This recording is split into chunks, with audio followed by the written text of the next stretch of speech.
What's up, everybody? So, in chess, it's all about calculating, right? Well, that's what you've been told. In certain instances, you can actually count instead of calculate. And I'm going to give you a couple of examples right now. So, I have this position here that I made up, and white would like to take that black pawn, okay? And so, what you do normally is you start to think in your head, okay, if I take this and he takes that, you calculate, right? But here's the counting trick. Instead of saying, well, if I take that pawn with my bishop and he takes with his bishop and so on and so forth, all you have to do is count the attacking and the defending pieces. And so, let's say it's white's turn. It's white to move. And he has 1, 2 pieces attacking the pawn, and there's 1, 2 pieces defending the pawn. Okay, if you're on the attack and you want to capture a piece, you have to have 1 or more pieces attacking than the person defending. And so in this instance, he only has the equivalent number of attacking pieces as to the defending pieces. And so if he attempts to capture, he's going to lose a piece. And so let's just go through the position so you could see it play out. And so say black doesn't calculate too well and he doesn't know the counting trick, or the white. And so he's like, okay, well, I'm going to take the pawn and see what happens. So it's white's move. He takes the pawn, and then black takes it back, and then he takes it with his rook, and then black takes his rook. And look, now black's up a piece. Okay, now let me reset up that same situation, but I'm going to give white 1 more attacking piece. Okay, which will obviously help it play out. Okay, doesn't really matter which piece, as long as it's a piece that can attack that piece. Okay, and so I threw a queen on there, and there's obviously probably a better move. Actually, I think that he could get like a checkmate, a couple moves, but that's not the point of this. Okay, and so now you count, you just simply count, not calculate, the attacking pieces.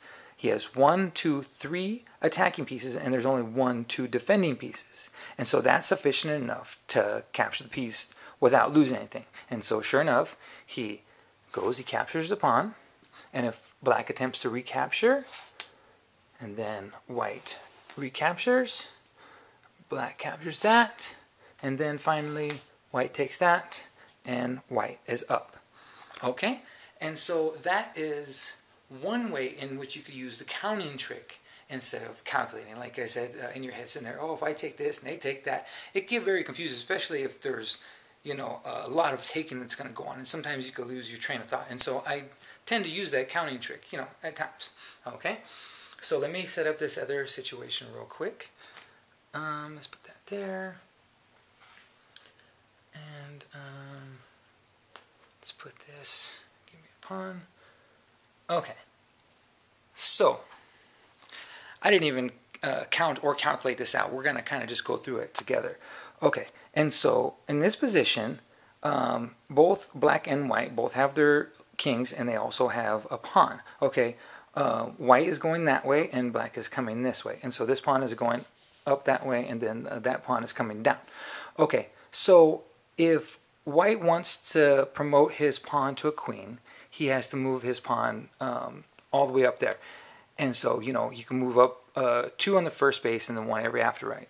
Okay, now for black, he wants to come this way as well, but his king's in the way. So what he has to do first is move out of the way and then move his pawn up, right?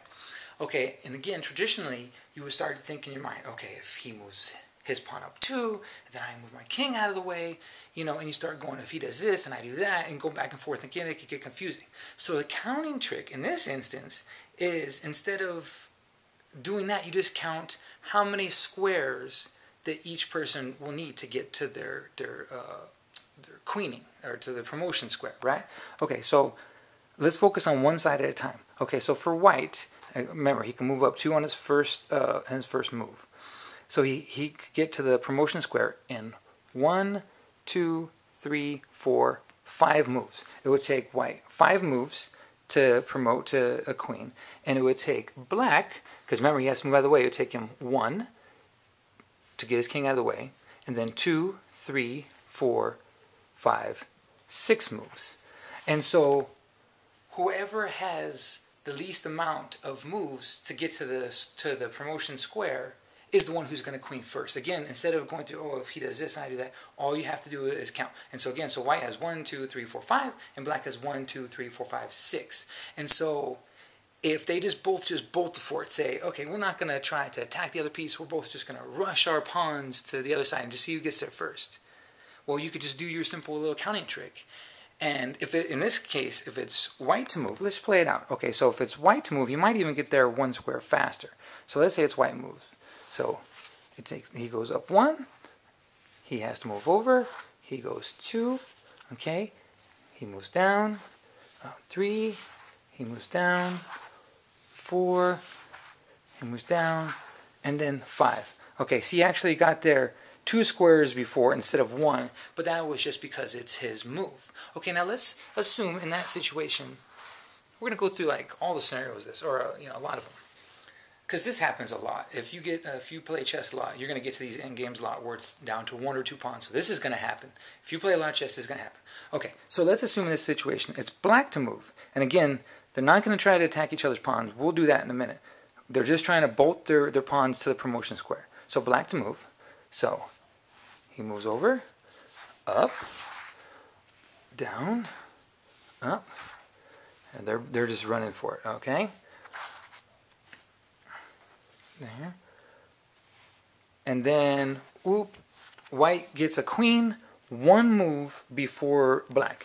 And again, we knew that ahead of time because we counted. Remember, I think it was 6 moves, or 5 moves that white needed, 6 moves that black needed. So even though it was black's turn, because he needed 1 less square, it still gave him a 1 move advantage. Okay, now let's try the last scenario. Let's say that black was like, okay, it's white's move, but black's going to go try to catch up to the pawn. Instead of trying to promote his own, say he's like, well, I'm just going to kind of go for a draw if I can. I'm just going to try to go capture his pawn. Well, can he catch in time?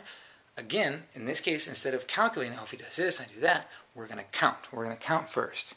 Okay, and so black thinks to himself, okay, well, he only needs 1, 2, 3, 4, 5 moves to get to the promotion square, and it takes me 1, 2, 3, 4, 5, 6, 7 just to get to his row. Even if he goes down this way, he tries to go to the top. He goes 1, 2, say 3, 4, 5, 6, 7. It's still going to take him 7 moves. And so, without even having to calculate, just by counting, black knows that he doesn't have enough moves to even get over to stop him in time. Even if it's his turn. But let's play it out. Let's assume that it's black's move.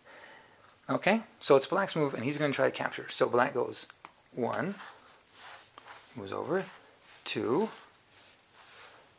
3, 4, 5, and he won't make it in time. That's a counting trick, folks. That will help you a lot, and it will save you a lot of mental energy sitting there, again, trying to, oh, if he does this, or, he or she does this, and I do that.